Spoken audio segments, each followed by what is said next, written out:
टीएनजीओस की जानिब से तो हैदराबाद डिस्ट्रिक्ट प्रेसिडेंट हमारे मुजीब साहब की तरफ से स्पोर्ट्स का इनाग्रेशन किया गया है। स्पोर्ट्स हमारे लिए बहुत ज़रूरी है।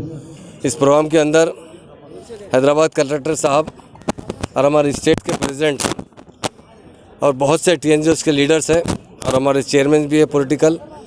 स्पोर्ट्स हर एक के लिए बेहतर है, मगर आज का दिन हमारे लिए बड़ी अहमियत का हामिल है। आज हमारे ऑनरेबल सीएम साहब ने जो तेलंगाना के लिए इसी दिसंबर के अंदर नवंबर 29 से बरत बैठा था, 11 दिन का बरत बैठे उन्होंने, और आज जनरल से ऐलान हुआ कि आप बरत तोड़ दीजिए, हम तेलंगाना का ऐलान करेंगे और प्रोसेस विल बी स्टार्ट बोलकर ऐलान हुआ चिदम्बरम साहब से। तो उसके बाद सीएम साहब ने बरत तोड़ा और कुछ बरसों मेहनत करने के बाद हमें 14 के अंदर हमारा तेलंगाना हमें मिला। इस तेलंगाना तहलीक में हमारे तेलंगाना के एम्प्लॉइज़ भाई और हमारे प्रेसिडेंट साहब, जितने लोग हैं यहाँ पर, डिस्ट्रिक्ट प्रेसिडेंट, तमाम प्रेसिडेंट्स ने बहुत बड़ा पार्टिसिपेट किया। हमारा तेलंगाना एम्प्लॉइज़ तेलंगाना के लिए उनकी ड्यूटी को रिस्क में रखते हुए तेलंगाना तहरीक का साथ दिया।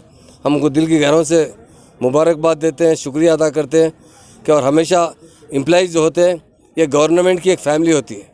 हम एम्प्लॉइज़ और लीडर्स जो भी होते सब मिलकर हुकूमत चलाते तो बहुत आवाम की खिदमत होती है। और स्पोर्ट्स में हिस्सा लेना बहुत खुशी की बात है। जो लोग स्पोर्ट्स में हिस्सा लेते हैं वो बहुत एक्टिव रहते हैं। मैं उनका यूनियन के लीडर्स का शुक्रिया अदा करता हूं कि आपके एम्प्लॉइज़ को हमेशा आप लोगों ने एक्टिव रखा और आज इस दिन आज शुरू किया जा रहा है स्पोर्ट्स, उसके लिए दिल की गहराइयों से मुबारक। आज Telangana NGOs union Hyderabad district के जानिब से प्रभाकर नगर की स्वागत 7वां स्पोर्ट्स मीटिंग मुनक़िद की गई, जिसमें क्वार्टर फाइनल्स तक जिमखाना ग्राउंड में मैचेस हुए थे क्रिकेट के। आज सेमीफाइनल का मैच का आगाज़ भी हुआ और दूसरे स्पोर्ट्स का भी आगाज़ हुआ।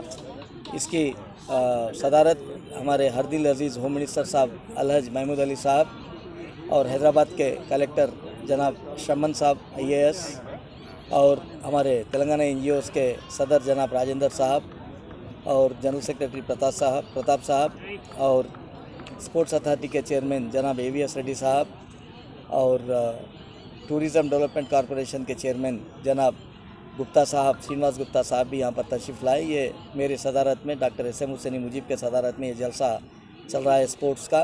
बहरहाल आपके जानिब से मैं हमारे हरदिल चीफ मिनिस्टर साहब जनाब KCR साहब का, KTR साहब का तहे दिल से शुक्रिया अदा करता हूँ और स्पोर्ट्स मिनिस्टर श्रीनिवास गौड़ साहब का भी हम लोग शुक्रिया अदा कर रहे हैं, क्योंकि हैदराबाद डिस्ट्रिक्ट एक ऐसी वाहिद डिस्ट्रिक्ट है जो 33 डिस्ट्रिक्टों में हर साल 3 दिन तक गवर्नमेंट से परमिशन देकर मुसलसिल यहाँ पर ये खेल खिलाने का इंतज़ाम किया गया। बहरहाल इलेक्ट्रॉनिक और प्रेस मीडिया को भी मैं शुक्रिया अदा कर रहा हूँ, क्योंकि यहाँ पर करीब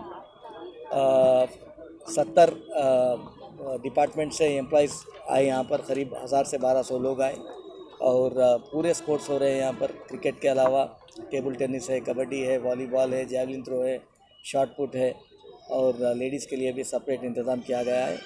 बहरहाल हर तेलंगाना एनजीओ खाली अपने तनख्वाह के लिए या अपने मफाद के लिए काम नहीं करते, बल्कि हर जगह जज्बे से जब भी तेलंगाना की रिया परेशानी में है तो कोविड से लेकर आज तक हर वक्त हम लोग फ्रंटलाइन वॉरियर के हैसियत से सामने ठहर कर हर चीज़ से मदद किए और उसी का नतीजा है कि आज हमारे सरकारी मुलाजिमीन खुशी से यहाँ पर 3 दिन बिताने वाले। कल भी ये स्पोर्ट्स मीटिंग का कंटिन्यूएशन होगा और कल श्रीनिवास गौड़ साहब यहाँ पर तशरीफ़ लाएंगे। फिर से एक बार आप तमाम का मैं शुक्रिया अदा करता हूँ। Thank you very much. जय तेलंगाना।